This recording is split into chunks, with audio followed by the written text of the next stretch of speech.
excesso de informação ou desperdício de dinheiro público? Nossos repórteres mostram os gastos do governo com placas de identificação para prédios públicos que já têm letreiro bem visível. As placas das ETECs e FATECs custaram quase 4 milhões de reais.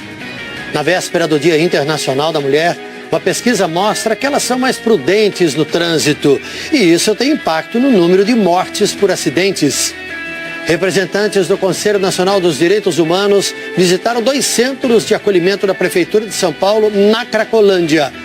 O Conselho elogiou o aumento de vagas, mas criticou o corte de programas sociais voltados à população de rua.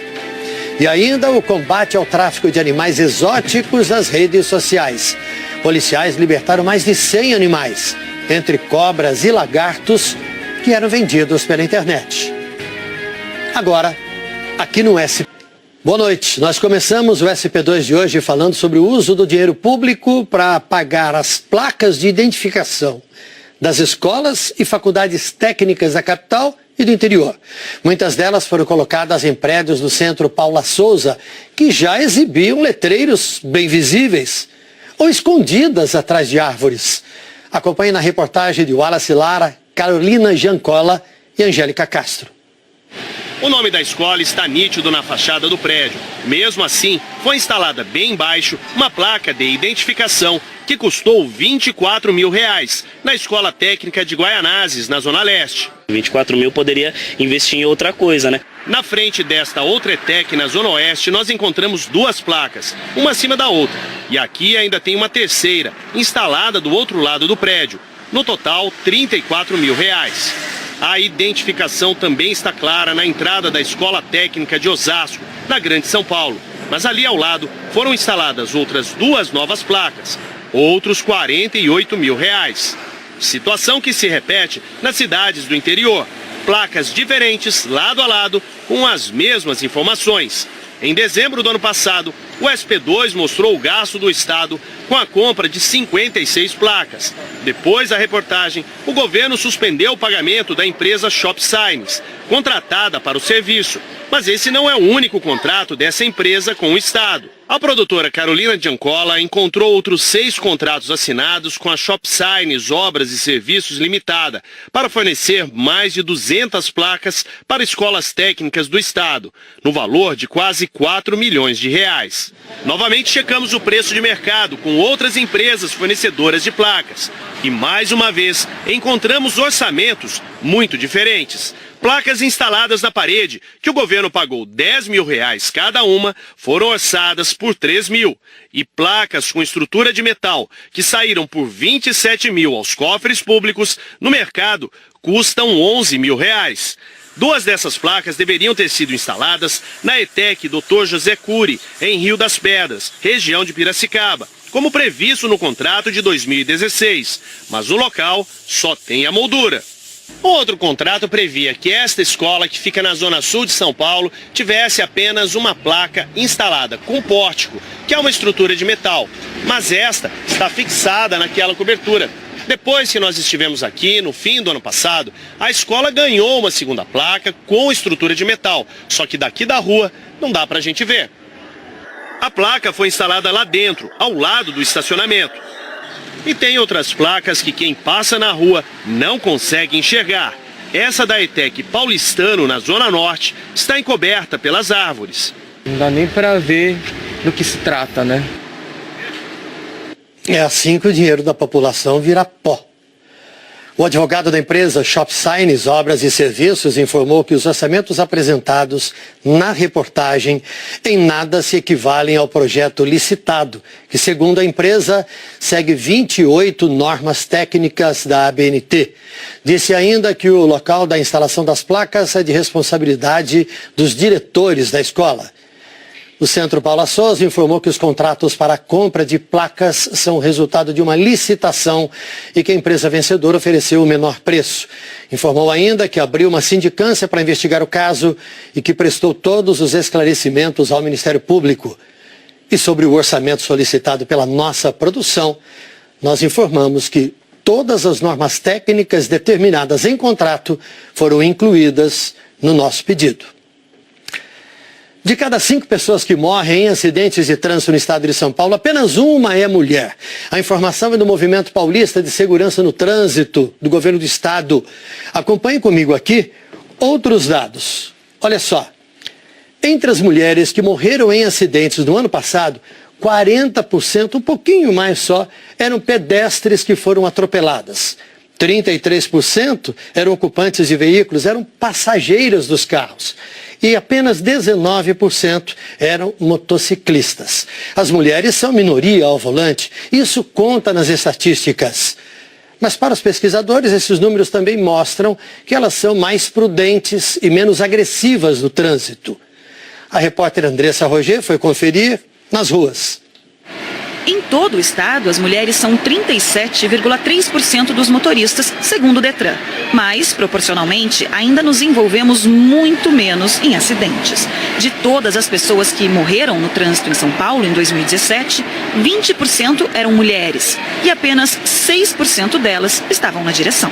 A mulher fica claro no comportamento dela na direção que ela tem mais prudência, respeita muito mais o outro colega, o pedestre, o ciclista, ela consegue se relacionar melhor com os outros modais no trânsito. Quando tem uma batida, você vai ver, é homem. Mulher não bate, difícil bater. Ela respeita mais as leis. Mas então por que ainda somos discriminadas muitas vezes no trânsito? Por que ainda tem gente que fala mulher no volante, perigo constante? Para tentar entender, a gente foi ouvir o que as motoristas e os motoristas têm a dizer sobre isso. Eu acho que eles discriminam um pouco. Isso porque a gente é mais cuidadosa, né? Isso é lenda urbana, isso aí é... ou até mesmo um pouco de machismo, mas que pra mim não vale, não, isso não vale. Ela pensa muito mais antes de trocar uma faixa, ela se antecipa, não espera na última hora e fecha os outros. O Ronaldo tem uma teoria. É que o homem não quer assumir a verdade, né? Não quer assumir que ele é meio bruto, né? E a Bruna já mudou até o ditado preconceituoso. Mulher no volante, elegância constante, que é a realidade, né? Legal. E 2 pessoas foram presas por vender ilegalmente animais pela internet. Em 2 lugares, a polícia prendeu mais de 130 animais que viviam em péssimas condições.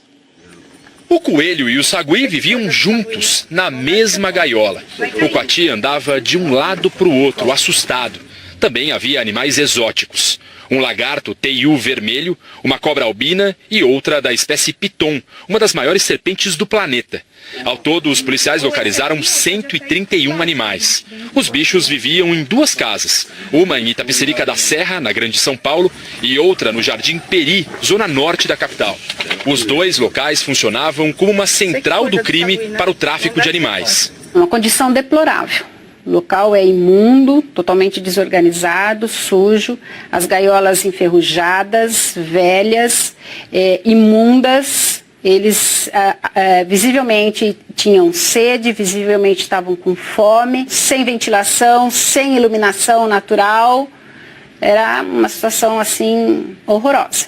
A justiça autorizou as buscas depois que a polícia descobriu o esquema que funcionava pela internet. Nós constatamos que havia nas redes sociais leilão ilegal de animais, silvestres e exóticos. Os animais eram vendidos individualmente ou em lotes. A lei de crimes ambientais proíbe o comércio de animais exóticos ou silvestres sem autorização.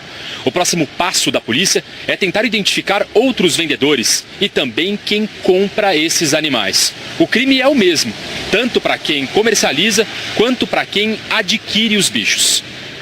Os 2 homens vão responder em liberdade. Os animais foram levados para o Parque Anhanguera para tratamento.